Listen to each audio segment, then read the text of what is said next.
She felt unloved. He felt unappreciated. They weren't fighting. They weren't distant. They were just speaking different languages. And everything changed when they finally understood why.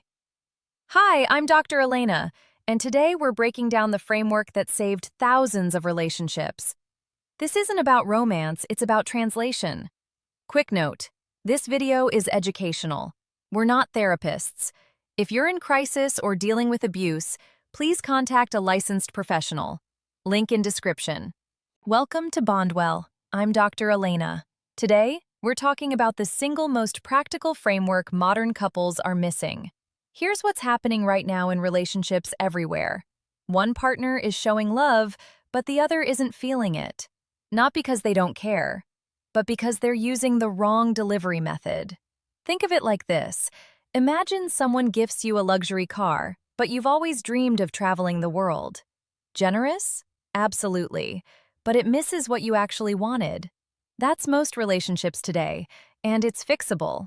Today, we're diving into the 5 love languages, a framework that research suggests can fundamentally reshape how partners experience being loved. Dr. Gary Chapman published The 5 Love Languages in 1992. His research suggests that people experience love in 5 distinct ways. Most of us don't speak all 5 equally. Here's what that means. You have a primary love language. That's how you best receive love. And you likely have a secondary language too. The 5 languages are words of affirmation, quality time, acts of service, physical touch, and receiving gifts. Most couples, research suggests, have mismatched primary languages. Partner A speaks acts of service fluently. They show love through doing. Partner B's primary language is quality time. They feel loved through presence. Sound familiar? That's the conflict. Not the love, just the delivery system. Chapman's framework, supported by relationship research and EFT, or emotionally focused therapy principles, suggests that feeling understood emotionally accelerates attachment security. Do this tonight. Ask your partner this simple question. Out of these 5, which one do you think I use most often to show you love? Then share your own answer. No judgment, just awareness. Love language number 1.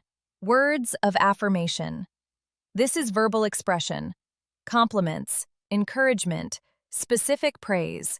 If this is your partner's primary language, they're listening constantly for verbal reassurance. They need to hear it. Here's what research suggests.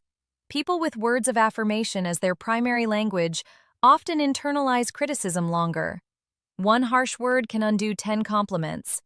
The opposite is also true. Strategic, specific affirmation builds deep security. The wrong approach is saying, "You look nice today." The right approach is, "I noticed how you handled that difficult situation earlier. Your patience was really impressive. That's one of the things I love most about you." See the difference? One is pleasant. One is nutritional for the relationship. If your partner speaks this language and you're usually silent, they're starving, even if you love them deeply. Gottman research suggests that partners who exchange at least 5 positive interactions for every 1 negative interaction maintain healthier relationships. Affirmation is a primary vehicle. Do this tonight. Give your partner 1 specific compliment about something they did, not how they look. Make it about character or effort. Watch their entire body language shift. Love language number 2, quality time. This is undivided attention, full presence, genuine conversation without distraction. Here's the trap. Most couples confuse proximity with quality time. You can be in the same room and a million miles apart. If quality time is your partner's primary language, they don't want you sitting next to them while both are on phones. They want you. Research suggests that partners who prioritize quality time experience 23% higher relationship satisfaction. Not 2%, not 5%, 23%. But, and this matters, it doesn't require hours. It requires intention. 15 minutes of real conversation beats 3 hours of parallel scrolling. The phrase that kills quality time language speakers, "I don't have time." Translation for them? You're not a priority. Even if you're swamped, they hear prioritization. not scheduling. EFT principles emphasize that emotional attunement, being present and engaged, activates the parasympathetic nervous system, creating neurological safety in relationships. Do this tonight. Phone-free dinner or walk. 15 minutes minimum. One rule: no logistics talk. Bills, chores, schedules. Just connection. See how your partner responds. Love language number 3, acts of service. This is doing tangibly, removing burden, making life easier for your partner. If acts of service is their primary language, they experience love as relief. When you handle something, they feel, I matter enough that someone's carrying this for me. Common misconception: they want you to do everything. Wrong. They want you to notice what's hard and help without being asked. Research suggests that partners who speak acts of service appreciate being anticipated, not praised. They don't need verbal celebration of what they do. They need reciprocation. Here's where couples fail. One partner works hard at acts of service, and the other partner doesn't notice. The hardworking partner feels invisible. The other partner feels nagged. The magic phrase: I noticed, thank you. Or better yet, do something without being asked. Show you've observed what matters to them. Attachment research suggests that acts of service, removing stress, create psychological safety. Partners feel cared for when burdens decrease, not when burdens are discussed. Do this tonight. Notice one thing your partner handles regularly. Tomorrow, do it before they ask. Don't mention it. Let them discover it. This is their love language speaking. Love language number 4, physical touch. And no, we're not talking just about sex. Physical touch includes hand-holding, back rubs, hugging, cuddling, sitting close, a hand on the shoulder, non-sexual affection. If this is your partner's primary language, they experience love through contact. Distance registers as rejection, even if logically they know better. Research suggests that consistent physical affection releases oxytocin, the bonding hormone. It literally rewires your nervous system towards safety and trust. Here's the challenge. In long-term relationships, physical touch often disappears. You're too tired.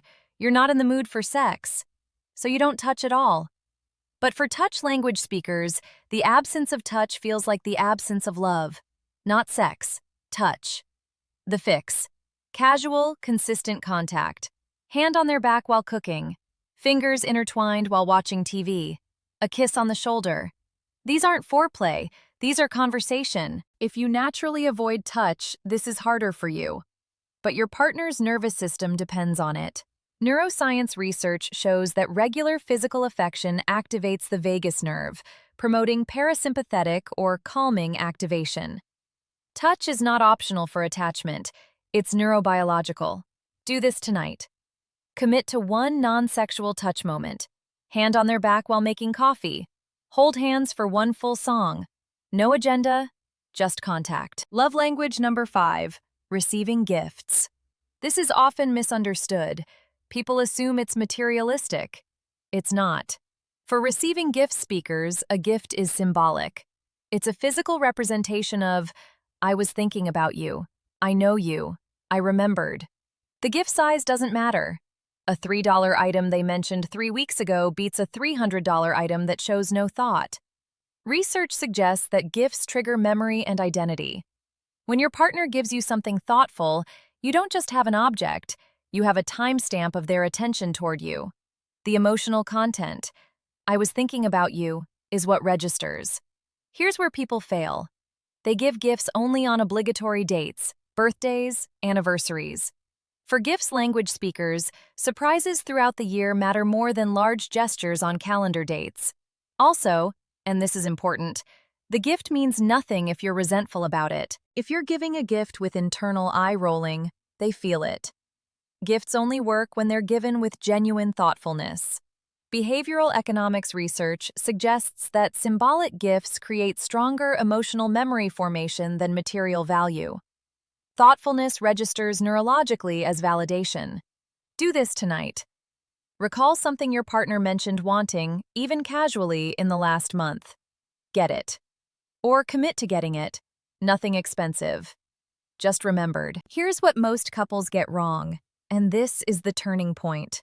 You think your partner doesn't appreciate your love, but the truth is, they don't feel your love in the language they understand. That's not a reflection of your love, it's a reflection of your method of communication. And here's the even deeper insight. Research suggests that people often give love in the language they wish to receive it. They're mirror imaging their own needs. So the partner who gives acts of service might be starving for words of affirmation. They're solving for what they need, not what their partner needs. That's actually beautiful. It means the answer isn't love more. The answer is understand more.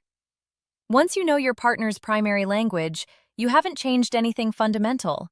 You've just learned how to deliver what you already feel. Here are your 3 takeaways. 1. Identify your primary love language. Reflect or take the free quiz in the description. Know yourself first. 2. Ask your partner their primary language, directly or through observation. No assumptions. 3. Practice one new language this week. Just one. Don't overhaul your entire relationship. Small, consistent shifts work. Now, I want to hear from you. What's your primary love language? And more importantly, did you realize your partner's is different than you thought? Comment below. We read every comment, and it helps us understand what you actually need from these videos. And if this landed for you, subscribe. We upload weekly content on relationship frameworks that actually work. Not relationship advice, but relationship science. I'm Dr. Elena. Thanks for being here.